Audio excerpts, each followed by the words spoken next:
சங்கீதம் 126.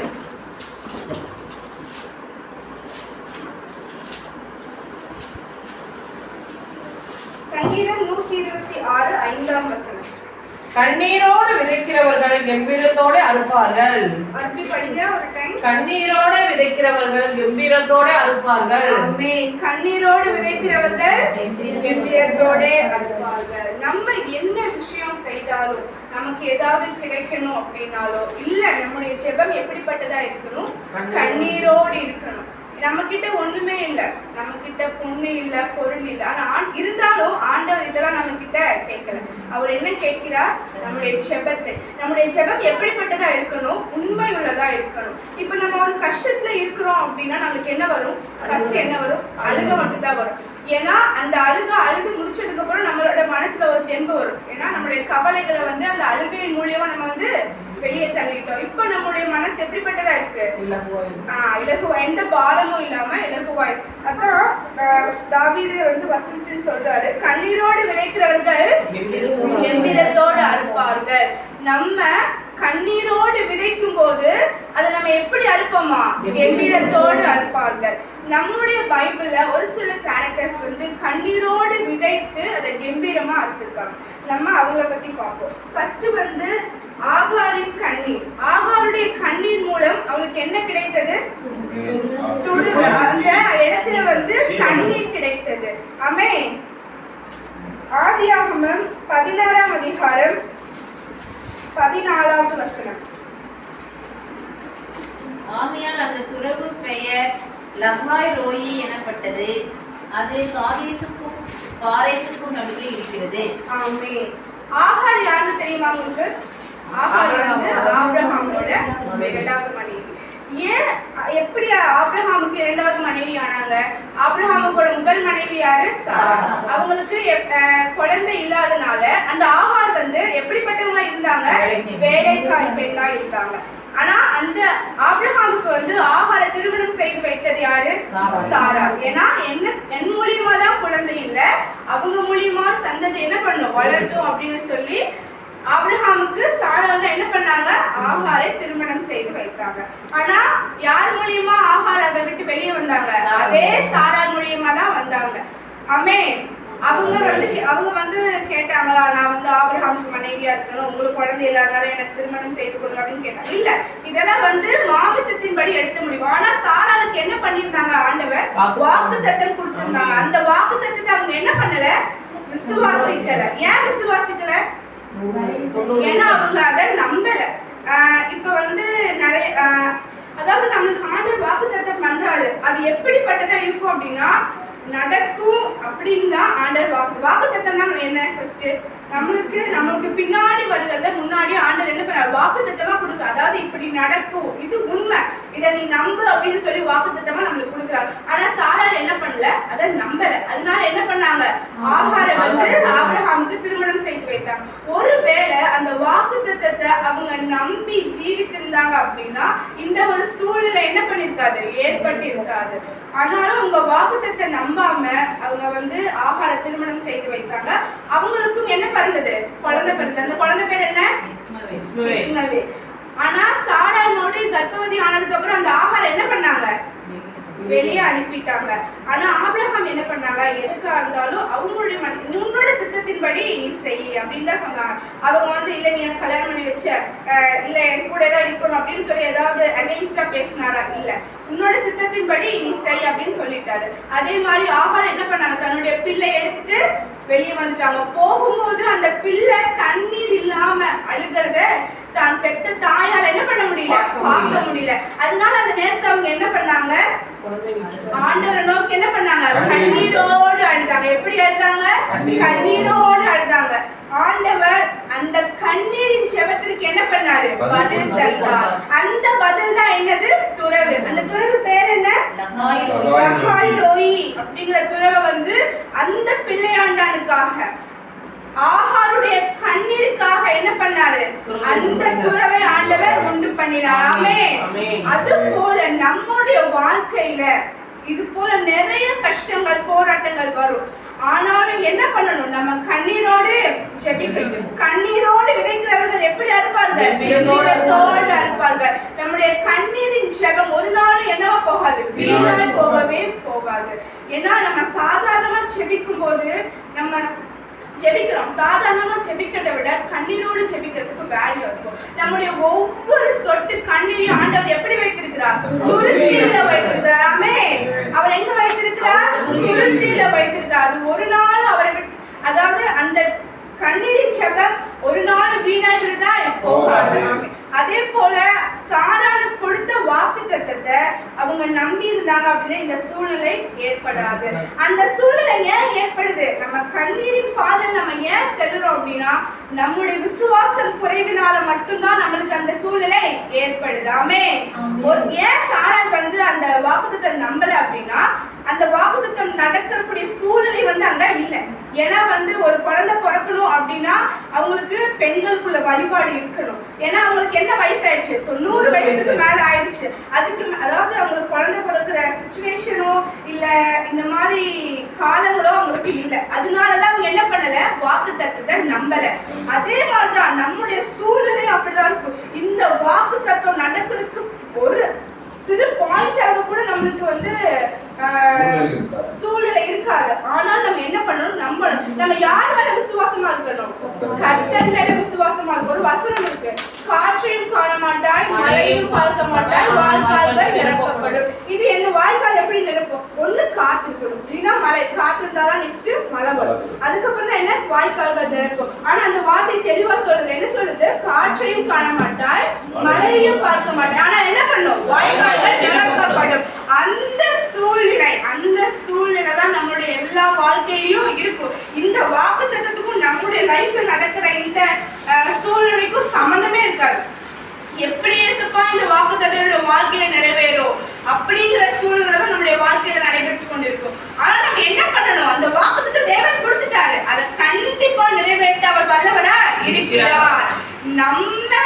நம்மளுக்கு கொடுத்த வாக்குத்தத்தம் ஒரு நாளும் பொய்யாகாது. ஏன்னா தேவனால் கூடாத காரியம் ஒன்றுமில்லை. ஆமென். ஆகாருடைய கண்ணீரை யார் கண்டார், தேவன் கண்டார்.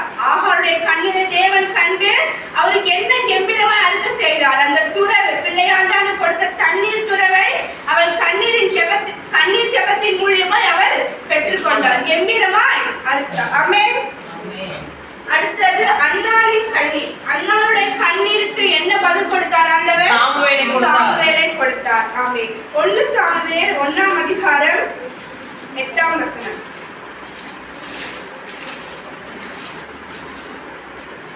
அவன் புருஷனாகிய எல்கானா அவனை பார்த்து, அன்னாளே, ஏன் அழுகிறாய், ஏன் சாப்பிடாது இருக்கிறாய், ஏன் சஞ்சலப்படுகிறாய், 10 குமாரரை பார்க்கிலும் நான் உனக்கு அதிகமல்லவா என்றான். சீலோவிலே அவர்கள் புசித்து குடித்த பின்பு அன்னாள் எழுந்திருந்தாள்.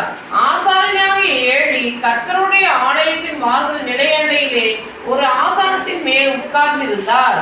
அவள் போய் மனம் கசந்து மிகவும் அழுது கர்த்தரை நோக்கி விண்ணப்பம் பண்ணி என்ன பண்ணாவ, அழுது. எங்க அழுதாவ, தேவனுடைய சமூகத்துக்கு முன்னாடிதான் என்ன பண்ணா, அழுதா. மனுஷனுக்கு முன்னாடி அழுதாளா, இல்ல.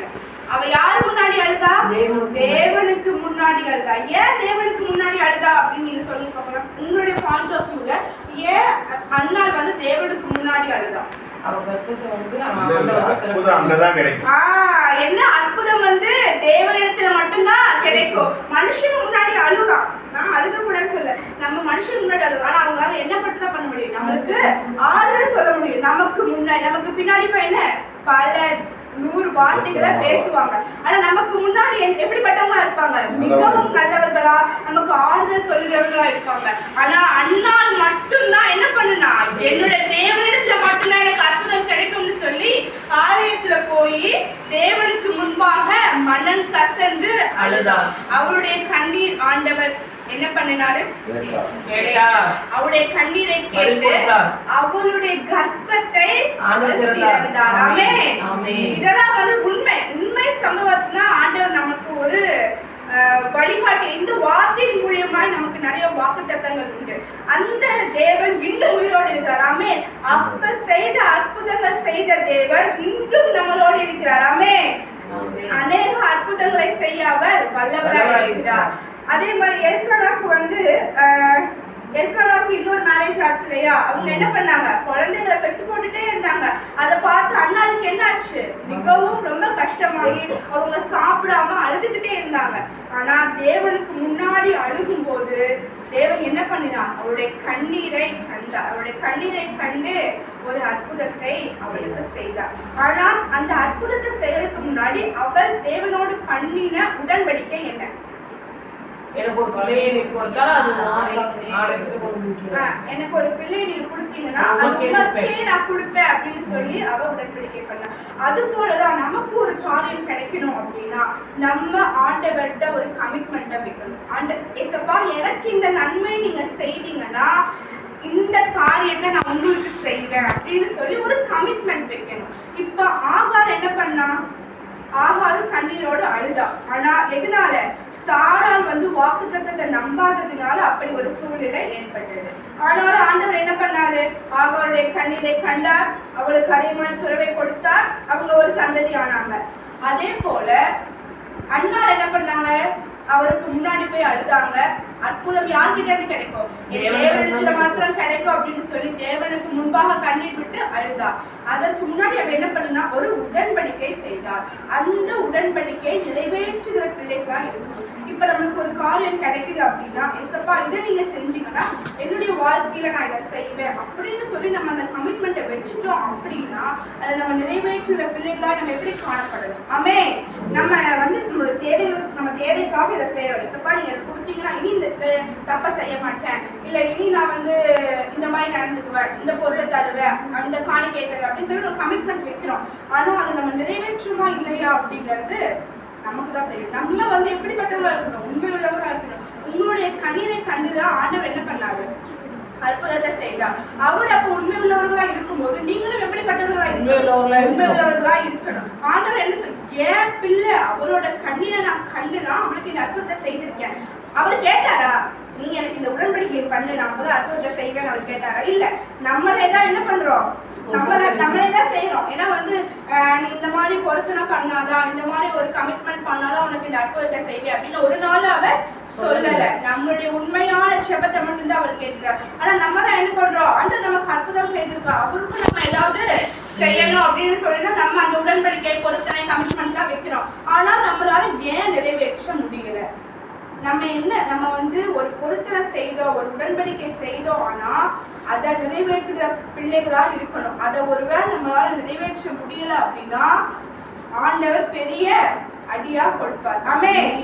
நம்ம வந்து ஒரு உடன்படிக்கை ஒரு பொருத்தனை வைக்கிறதுக்கு முன்னாடி அதை நம்மளால செய்ய முடியுமா முடியாதா அப்படின்னு எண்ணி தான் செய்யணும். அதே மாதிரி அண்ணா என்ன பண்ணாங்க? எனக்கு நீங்க ஒரு குழந்தைய கொடுத்தீங்கன்னா நான் அந்த குழந்தைய உமக்கிட்டு தருவேன் அப்படின்னு சொன்னாங்க. அதே மாதிரி சாம்பேர் வந்து பிறந்தாங்க. பிறந்த உடனே பால் மறக்கிறதுக்கு அப்புறம் என்ன பண்ணாங்க? ஆலயத்துல கொண்டு போய் விட்டுட்டாங்க. ஆமே, அண்ணால அவங்களுடைய கமிட்மெண்ட்ல உண்மையா இருந்தாங்களா இல்லையா? உண்மையா இருந்தாங்க. ஆமே, ஆகாருடைய கண்ணீர் வேற, அண்ணாவுடைய கண்ணீர் வேற. ஆகாருடைய கண்ணீர் எதனால வந்தது? வாக்குத்தத்தம் நிறைவேறாததுனால ஆகாருடைய கண்ணீர் வந்தது. அது யார் மூலியமா? சாராள் மூலியமா. ஆனாலும் ஆபிரகாமுக்கு ஆண்டவர் என்ன சொல்லியிருந்தாருன்னா உன்னோட சந்ததியை பெருக பண்ணுவேன் அப்படின்னு சொல்லியிருந்தாரு. ஆனா ஆபிரகாமுக்கு வந்து 2 குழந்தைங்க இருந்தாங்க. ஈசாக்கு இருந்தாங்க, இஸ்மாவேல் இருந்தாங்க. அந்த 2 சந்ததியுமே ஆண்டவர் பெருக பண்ணினார். அவங்க இஸ்லாமா இருக்காங்க, இவர்கள் கிறிஸ்துவர்களா இருக்காங்க. அப்ப ஆண்டவர் எப்படிப்பட்டவரா இருக்கிறார்? உண்மை உள்ளவரா இருக்கிறார். நீ எனக்கு, அதாவது ஆகார் அந்த இஸ்மாயில் சந்ததியே வந்திருக்காரு. ஆனா யார் பண்ண வேலை? சாராள் பண்ண வேலை. நீ சாராள் தப்பு பண்ணிட்ட, நீ என்னோட வாக்குத்தத்தத்தை நீ நம்பல அப்படின்னு சொல்லி சாராளுக்கு பிறந்த குழந்தைய வந்து அவர் வந்து பெருக பண்ணலையா? இல்ல, அவர் என்ன பண்ணாரு? கொடுத்த வாக்குத்தத்தத்தை என்ன பண்ணாரு?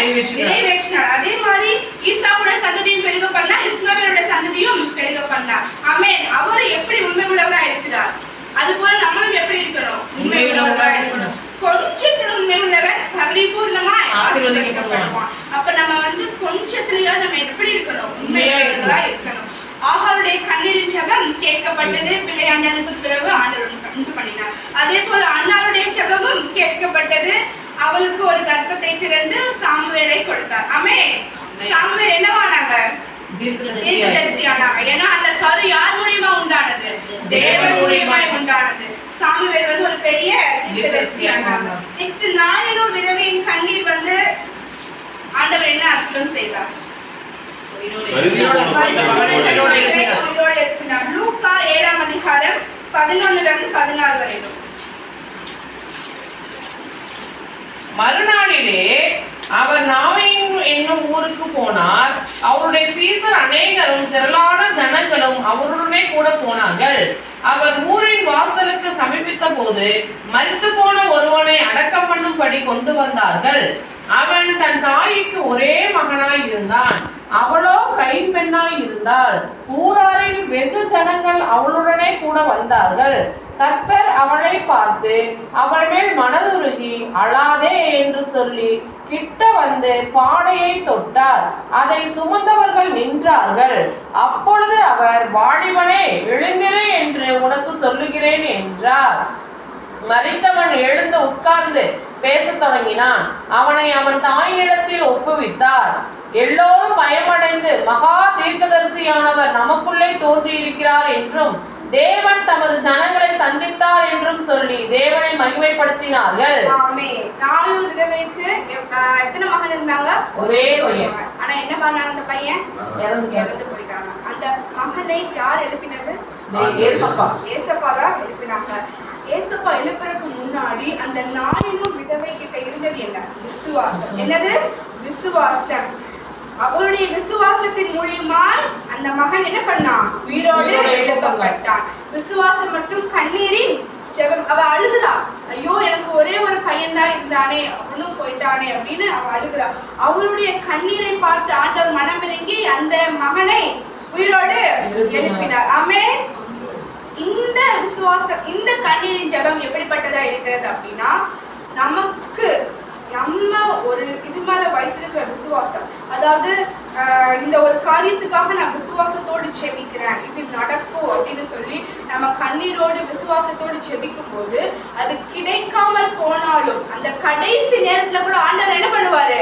நமக்கு கிடைக்க பண்ணுவார். ஆனா எப்படிப்பட்டதா இருக்கணும்? நம்ம விசுவாசம் குறைந்து போக கூடாது. ஆமென். எப்படிப்பட்டதா இருக்கணும்? குறைவுள்ளதா இருக்கக்கூடாது. நம்ம அது கிடைக்கும் கிடைக்காது நமக்கு தெரியாது. ஆனா நம்ம என்ன பண்ணி வச்சிருக்கோம்? விசுவாசத்தோடு அந்த காரியத்திற்காக நம்ம செபித்து கொண்டிருக்கிறோம். அந்த கண்ணீரின் ஜெபத்தோடு விசுவாசம் எப்படிப்பட்டதா இருக்கணும்? பெரிதா இருக்கணும். நம்ம நாளுக்கு வந்து ஒரு காரியத்துக்காக நம்ம விசுவாசத்தோடு கண்ணீரோடு ஜெபிக்கிறோம். அந்த நாள் போய்கிட்டே இருக்கு. அந்த கடைசி அந்த மிட் டைம்ல, அதாவது இந்த டைம்ல நமக்கு கிடைச்சாதான் அப்படின்னு சொல்லி அந்த கடைசி டைம்ல கூட ஆண்டவர் என்ன பண்ணுவாரு? நமக்கு அந்த அற்புதத்தை செய்வார். மரண பரியந்தம் உண்மையாகவே ஜீவ கிரீடத்தை உனக்கு தருவேன். அப்ப ஒரு காரியம் நடக்குது. இப்ப நம்ம ஒரு வேலைக்கு போறோம். நம்மளுக்கு வந்து இப்ப இந்த வேலை கிடைச்சாதான் நம்மளால ஒரு லோனை கட்ட முடியும். இந்த வேலை கிடைச்சா அதோட சேலரி வச்சு தான் நமக்கு அந்த லோனை கட்ட முடியும். நம்மளுக்கு அந்த வேலையும் கிடைக்கல. அப்ப என்ன பண்ணுவோம்? இந்த டைம்குள்ளார எங்களுக்கு இந்த இதை நீங்க கொடுக்கணும் அப்படின்னா நமக்கு வந்து என்ன பண்ணணும்? வேலைக்கு போகணும். நம்ம ஒரு வேலை தெரிவிச்சுக்கோம், இசப்பா எங்களுக்கு ஒரு வேலை கொடுங்க, வேலை கொடுங்க, வேலை கொடுங்கன்னு. கடைசி டைம் ஆயிடுச்சு, இன்னும் வேலை கிடைக்கல. ஆனா அப்பல இருந்து விசுவாசம் இப்ப இருக்குமா? மாமிசத்துல சொல்லுங்க, அப்பல இருந்து விசுவாசம் இப்ப இருக்குமா? இருக்காது. நம்ம வந்து மாமிசத்தின் பிள்ளைகள். ஆனா நம்ம எப்படி விசுவாசம் எப்படிப்பட்டதா இருக்கணும்? உண்மையிலதான் இருக்கணும். நீங்க ஒண்ணு ஞாபகம் வச்சுக்கணும், ஆண்டவர் நமக்கு வாக்குத்தத்தம் பண்ணினா அதை நிறைவேற்ற வல்லவரா இருந்தார். வாக்கு பண்ணினவர் கண்டிப்பா அந்த வாக்குத்தத்தத்தை நிறைவேற்றுவார். நம்ம கிட்ட ஆண்டவர் எதிர்பார்க்கறது விசுவாசம் மட்டும்தான். நான் ஒரு இது சொல்றேன், ஒருத்த வந்து கண்ணீரோடு ஜெபித்துட்டு இருக்கான், டெய்லி வந்து ஜெபிக்கிறான், ஏசப்பா எனக்கு இந்த காரியத்தை நிறைவேற்றுங்க, ஏசப்பா இந்த காரியத்தை நிறைவேற்றுங்க, டெய்லி வந்து ஜெபிக்கிறான். தேவதூதனும் பார்த்துட்டு போய் டெய்லியும் ஆவியானவர்கிட்ட சொல்றாங்க, தேவன்கிட்ட சொல்றாங்க, இந்த மாதிரி ஒரு மகன் ஜெபித்துட்டே இருக்கான், நீங்க எப்பதான் அற்புதம் செய்வீங்க அப்படின்னு. அதே மாதிரி ஜெபிக்கிறான். அடுத்த நாள் வந்து தேவதூதர்கள் போறாங்க, போய் ஆண்டவர்கிட்ட கேட்கிறாங்க. ஆண்டவரும் சரி இதை கொண்டு போய் கொடு அப்படின்னு சொல்லி கொடுத்துட்டாங்க தேவதூதர்கள்ட்ட. அவரும் வந்து வெயிட் பண்றாரு, மறுபடியும் அடுத்த நாள் வந்து ஜெபிப்பானா, அப்பதானே அதை கொடுக்க முடியும் நம்மளால, ஜெபிப்பானா அப்படின்னு தேவதூதன் காத்துட்டு இருக்கான். ஆனா அவனுடைய விசுவாசம் எப்படிப்பட்டதா இருக்கு? குறைந்து போனனால அவன் ஜெபிக்க வரல. அதனால அவனுடைய ஆசீர்வாதம் தடைபட்டு போடுது. ஆனா ஆண்டவர் என்ன பண்ணாரு? ஜெபத்தை கேட்டு அவர் செய்தாரு. ஆனா ஸ்டார்டிங்ல இருந்த அந்த விசுவாசம் அவனுக்கு இப்ப இல்ல. அப்ப நமக்கு என்ன தேவை? விசுவாசம் தேவை. என்ன தேவை? விசுவாசம். நம்ம ஒரு காரியத்துக்காக ஜெபிக்கிறோம் அப்படின்னா, இப்ப வந்து ஒரு காரியத்துக்காக 7 நாள் நான் ஜெபிக்கிறேன் அப்படின்னு முடிவெடுத்தீங்கன்னா, முதல் நாள்ல இருந்த விசுவாசத்தை விட அதிகமான விசுவாசம் தான் நம்ம கடைசியில இருக்கணும். ஆனா என்ன இந்த 7 நாளுக்குள்ள ஆண்டவர் செய்யலைன்னா அவ்வளவுதான். இந்த 7 நாளுக்குள்ள ஆண்டவர் செய்யல நம்மளும் அவரு அந்த 7வது நாள் காலையில இந்த காரியம் நடக்கணும் அப்படின்னா அதிகாலையில கூட செய்ய அவர் வல்லவரா இருக்கும். ஆனா 6வது நாள் நைட்டே இன்னும் ஏசப்பா செய்யல, சரி நம்ம ஜெபத்தை கேட்கல அப்படின்னு சொல்லி நம்ம விட்டுவிட கூடாது. அவர் எந்த நேரத்திலும் செய்ய, அவர் நொடி பொழுது போதுங்க, ஒரு நொடி பொழுது போதும் அவர் அற்புதத்தை செய்ய. ஆனா நம்ம கிட்ட அவர் என்ன எதிர்பார்க்கிறார்? விசுவாசத்தை எதிர்பார்க்கிறார். இப்ப 3 பேர்த்தோட கண்ணீர் எப்படிப்பட்டதா இருக்குது? வித்தியாசமா இருக்கிறது. ஆனா அந்த கண்ணீரை தேவன் கண்டார். என்ன பண்ணாரு? தேவன் கண்டார். அந்த 3 பேருடைய கண்ணீரை, ஜெபத்தை கண்டு தேவன் அற்புதத்தை கொடுத்தார். அண்ணா அவங்க 3 பேருக்கு விசுவாசம் எப்படிப்பட்டதா இருந்தது? பெரிதா இருந்தது. அதே மாதிரி ஆகார் விசுவாசத்தை ஜெபித்தார். சாரா விசுவாசிக்கல, அந்த வாக்குத்தத்தத்தை விசுவாசிக்கல. ஆனா ஆகார் என்ன பண்ணா? விசுவாசித்து தேவனை நோக்கி கூப்பிட்டா. அந்த நிமிடமே தேவன் என்ன பண்ணாரு? துறவை ஒரு அற்புதத்தை செய்தார். அதே மாதிரி அண்ணாள் தேவனுக்கு முன்பாக அழுதா. இவங்க 3 பேர்த்த யாராவது மனுஷங்களுக்கு முன்பாக அழுதாங்களா? இல்ல. என்ன பண்ணல? அழுகல. 3 பேர் என்ன பண்ணாங்க? தேவனுக்கு முன்பாக. ஆகார் நினைச்சிருக்கலாம்ல, ஆபிரகாம் கிட்ட சொல்லிருக்கலாம்ல, என்னையே இப்படி விட்டுறீங்க, நான் இனி எங்க போவேன் அப்படின்னு ஆபிரகாமுக்கு முன்னாடி அழுதுருக்காங்க. ஆனா அதை அவ பண்ணல. அவ என்ன பண்ணா? சொன்னோனே, அவ எஜமான் சொன்னோனே அவ அங்க இருந்து கிளம்பி பிள்ளைய தூக்கிட்டு வந்துட்டா. அவ யாருக்கு முன்னாடி அழுதா? தேவனுக்கு முன்பாக அழுதா. ஆண்டவர் என்ன பண்ணாரு? துறவை உண்டு பண்ணினா அந்த பிள்ளையாண்டானுக்கு ஒரு சந்ததியும் ஆண்டவர் கொடுத்தார். அதே போல அண்ணாலும் தேவனுக்கு முன்பாக அழுதா. அவள் வேண்டின அற்புதத்தை தேவன் அவளுக்கு செய்தார். அதே போல நாயின் விதவை, அவளும் அவளுடைய மகனுக்காக தேவனுக்கு முன்பாக அழுதார். ஆனாலும் ஏசப்பா என்ன பண்ணாரு? அந்த மகனை உயிரோடு எழுப்பினார். ஆமென். இப்ப நம்ம என்ன பண்ணணும்? தேவனுக்கு முன்பாக நம்மளுக்கு எவ்வளவு கவலைகள் கஷ்டங்கள் இருந்தாலும் சரி, நம்ம மனுஷங்களுக்கு முன்பாகவோ இல்ல நம்மளுடைய உறவினர்களுக்கு முன்பாகவோ இல்ல நம்ம குடும்பத்துல உள்ளவர்களுக்கு முன்பாகவோ நம்ம என்ன பண்ணக்கூடாது? அழுகவே கூடாது. என்ன பண்ணக்கூடாது? அழுகவே கூடாது. நம்ம எப்படி இருக்கணும்? துக்கத்திலும் சந்தோஷமா இருக்கணும். ஏன்னா உங்கள் துக்கம் சந்தோஷமா மாறும். நம்முடைய தேவன் உயிரோடு இருக்கிறார். அவர் இன்னும் அந்த அற்புதங்களை செய்ய வல்லவரா இருக்கிறார் என்றால் நம்முடைய அற்புதங்கள்லாம் அவருக்கு என்ன? லேசானவை. நம்முடைய அற்புதங்கள்லாம் அவருக்கு லேசா. நம்மளை உண்டாக்கின தேவன் நமக்கு எது வேணும், எது வேண்டாம், எந்த நேரத்துல வேணும் அப்படின்னு அவருக்கு தெரியும். ஆனா நம்ம என்ன பண்ணணும்? ஒரு வேண்டுதல் மட்டும் ஆண்டவர்கிட்ட செய்யணும். என்ன பண்ணணும்? ஒரு வேண்டுதல் செய்யணும். மாமிசத்துக்குரிய தகப்பனே தன்னுடைய பிள்ளைக்கு அப்பத்தை கேட்டா பாம்பை கொடுப்பாங்க. அந்த மாதிரிலாம் கொடுக்க மாட்டாங்கல்ல. ஏன்னா எது தேவை எது தேவையில்லை அப்படின்னு மாமிசத்துக்குரிய தகப்பனுக்கே பிள்ளைக்கு என்ன கொடுக்கணும்னு தெரியும் போது நம்மளை படைத்த பரமபிதா அவருக்கு தெரியாதா? தெரியும். ஆனா நம்ம என்ன பண்ணணும்? உண்மையா இருக்கிறோமா அப்படின்னு ஆண்டவர் சோதித்து பார்க்கிறார். அப்ப நம்முடைய கண்ணீரின் ஜபமும் விசுவாசமும் ரொம்ப ரொம்ப முக்கியமானதா இருக்கிறது. ஒண்ணு மாத்திரம் நீங்க புரிஞ்சுக்கோங்க, நமக்கு கொடுத்த வாக்குத்தத்தம் ஒரு நாளும் வீணாய் போகாது. ஆனா அந்த வாக்குத்தத்தத்தை பிடித்து கொண்டு செபிக்கணும், கண்ணீரோடு செபிக்கணும். நம்ம கண்ணீரோடு தேவனுக்கு முன்பாக செபிக்கும் போது கண்டிப்பா நமக்கு கிடைக்காத அற்புதம் அப்படிங்கிறது எதுவுமே கிடையாது. ஆனா அது தாமதிக்கும், ஆனாலும் கிடைக்காம ஒரு நாளும் போகவே போகாது.